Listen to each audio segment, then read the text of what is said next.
Assalamualaikum semuanya, selamat pagi. Di video kali ini kita bakalan masuk ke dalam pembelajaran ketiga di subtema 1, masih di tema 1. Kita bisa melihat di sini ada buku tema 1 dan kita bisa membuka di halaman 103. Dan di materi pertama ini yaitu materi tentang IPA, ilmu pengetahuan alam, masih dengan materi bagian-bagian telinga serta fungsinya seperti itu. Oke, sebelum kita masuk ke materi, di sini ada peta pikiran. Nah, peta pikiran ini yaitu tentang bagaimana cara. Nah, di materi IPA ini di halaman 103, di sini ada konsep peta pikiran tentang indera pendengar atau telinga. Di sini ada bagian-bagian telinga, cara merawat, fungsi, dan cara kerja telinga. Sebelum kita masuk ke tugasnya, di sini ada lembaran yang berisikan tentang materi telinga. Oke. Dengan judul telinga bagian fungsi dan cara merawatnya. Kita lihat yang bagian pertama. Masing-masing bagian tersebut memiliki fungsinya masing-masing. Yang pertama, fungsi daun telinga, yaitu untuk memusatkan gelombang suara yang masuk ke bagian saluran telinga, atau daun telinga itu juga fungsinya memusatkan, menangkap dan memusatkan gelombang suara untuk dimasukkan ke dalam bagian saluran telinga. Kemudian rongga telinga atau saluran telinga ini dilapisi lilin untuk mencegah masuknya air, untuk merekatkan kotoran maupun hewan kecil yang masuk ke dalam telinga. Jadi di bagian rongga telinga kita itu ada seperti lapisan lilin, fungsinya seperti itu untuk agar air tidak mudah masuk dan merekatkan kotoran-kotoran sehingga hanya menempel di bagian rongga telinga dan tidak masuk ke dalam bagian telinga tengah dan telinga dalam seperti itu. Lanjut, di bagian telinga tengah itu terdapat 3 bagian. Yang pertama adalah gendang telinga. Gendang telinga yang merupakan selaput merentang, dia seperti piringan seperti itu, sebagai batas telinga luar dan telinga dalam, juga sebagai menangkap gelombang suara. Kemudian yang kedua yaitu tulang-tulang pendengaran, berfungsi sebagai penangkap getaran dari gendang telinga, meningkatkan amplitudenya untuk diteruskan telinga bagian dalam. Jadi setelah suara masuk ke bagian gendang telinga, kemudian disalurkan melalui tulang-tulang pendengaran seperti itu. Yang ketiga ada tabung Eustachius, atau yang di video kemarin kita mengatakannya sebagai saluran Eustachius, yaitu menghubungkan telinga tengah dengan rongga mulut. Fungsi ini untuk menyamakan tekanan udara luar dengan tekanan udara di tengah, sehingga tidak akan merusak gendang telinga seperti itu.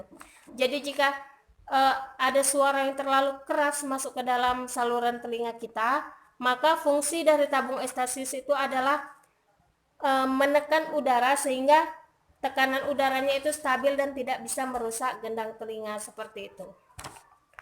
Kemudian sekarang kita masuk ke bagian telinga dalam.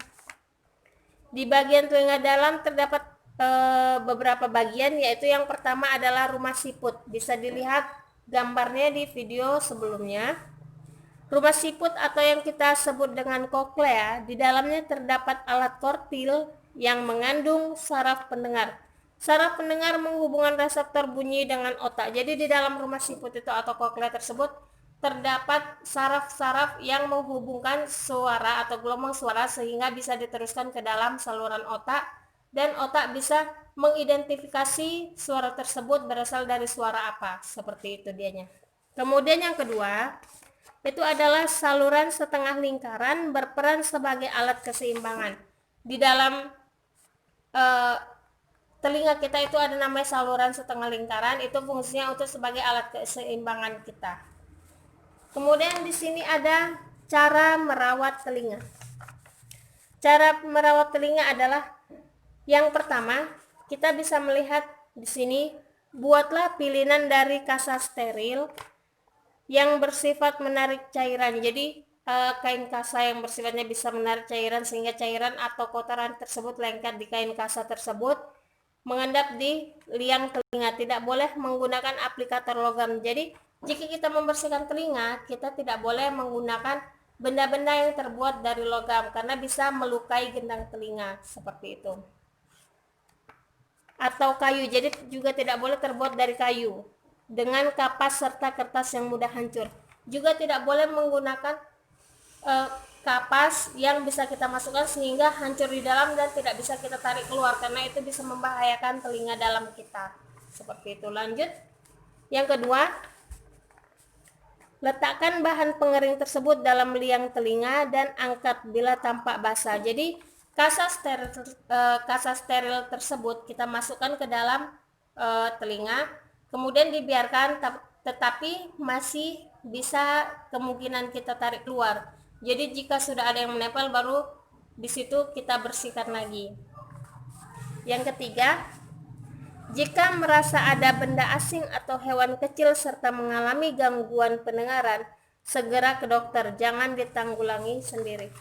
Jadi jika kalian merasa telinga itu ada seperti kemasukan sesuatu benda asing sehingga membuat telinga kalian sakit, maka tugas kita itu adalah langsung ke dokter spesialis telinga atau dokter THT untuk bisa memeriksa telinga kita langsung. Jadi jangan pernah ditanggulangi sendiri karena itu bisa membahayakan telinga bagian dalam. Nah, itu adalah materi dari pelajaran IPA kali ini. Tugas kalian adalah membuat konsep peta pikiran seperti ini dengan materi-materi yang sudah saya berikan tadi. Di sini diklasifikasikan dalam bentuk peta pikiran seperti ini. Oke, itu adalah materi IPA kali ini. Semoga bisa mengerjakannya. Nah, sekarang kita masuk ke materi yang kedua. Materi yang kedua adalah mata pelajaran bahasa Indonesia. Kita bisa membuka halaman 106. Di sini ada tugas gagasan pokok dan gagasan pendukung. Kita lihat. Kita lihat dari yang paling atas. Di pembelajaran sebelumnya, kamu sudah membaca cerita tentang sampah, tong sampah gotong royong. Bacalah sekali lagi cerita tersebut dan tulislah gagasan pokok dan pendukungnya. Oke, kita lihat teks tong gotong royong, tong sampah gotong royong. Jadi teksnya itu ada di halaman 86, tong sampah gotong royong. Di dalam teks ini tugas murid-murid sekalian adalah untuk mencari gagasan pokok dan gagasan pendukung. Di sini teks ini memiliki 3 paragraf. Jadi tugasnya adalah mencari gagasan pokok dan gagasan pendukung dalam paragraf pertama, paragraf kedua, dan paragraf ketiga. Kita mengisi di dalam tabel atau bagan di halaman 106. Jadi letakkan di dalam buku tulisnya, carilah gagasan pokok dan gagasan pendukungnya, kemudian ditulis dalam buku latihan. Dan sebelum kalian mencari gagasan pokok dan pendukung, biasakan untuk membaca keseluruhan teks agar bisa menentukan yang mana gagasan pokoknya dahulu. Oke. Jadi gagasan pokoknya dahulu yang harus dicari. Setelah menemukan gagasan pokoknya yang biasanya letaknya di awal atau di akhir paragraf, setelah sudah ditemukan gagasan pokoknya, kemudian sisa kalimatnya itu adalah semua gagasan pendukung. Nah, itu adalah tugas di pembelajaran ketiga kali ini untuk materi IPA dan bahasa Indonesia. Semoga murid-murid sekalian bisa mengerjakannya dengan baik dan dengan benar. Oke, sampai ketemu di video selanjutnya. Selamat mengerjakan.